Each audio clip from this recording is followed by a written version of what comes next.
తుహులోక ఉజాగర్ అంటే తుహి కాదు, తిహులోక ఉజాగర్. ఒకసారి బ్రహ్మ చేతుల నుండి కమాండాలు పడిపోయినాయి.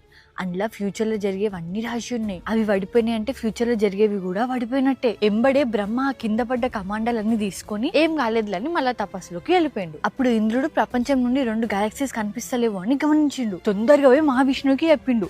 వాళ్ళిద్దరు కలిసి బ్రహ్మ దగ్గరికి వస్తే బ్రహ్మ జరిగింది చెప్పిండు. అప్పుడు విష్ణువు ఇంకేమైనా పడిపోయినాయా అని అడిగిండు. బ్రహ్మ అన్ని చూసి ఇందులో కాలాంతుడు అనే ఒక రాక్షసుడు ఉండాలి అని అన్నాడు. ఆ రాక్షసుడు 13 సంవత్సరాల తర్వాత జన్మించాలి, కానీ ఇప్పుడు ముందే బయటికి వచ్చేసిండు. ఆయనకి అన్ని గెలాక్సీస్ ని, ప్లానెట్స్ ని, యూనివర్స్ ని తినే పవర్ ఉంటది. ఎందరో దేవతలను తినే శక్తి కూడా ఆయనకుంది. ఆయన బయటికి రావడం ఎంతో పెద్ద ప్రమాదానికి దారితీస్తుంది. ఆ కాలాంతం నుంచి ప్రపంచాన్ని ఎవరు కాపాడతారో అని అందరు ఆలోచిస్తున్నారు. శివుడు మాత్రమే ఇది చేయగలడు, కానీ శివుడు తపస్సులో ఉండు. అప్పుడే మహావిష్ణువుకి హనుమంతుడు గుర్తొస్తాడు. హనుమంతుడు మాత్రమే ఈ ప్రపంచాన్ని కాపాడగలడు అని తక్షణమే మహావిష్ణువు హనుమంతుని దగ్గరికి పోయిండు. కానీ హనుమంతుడు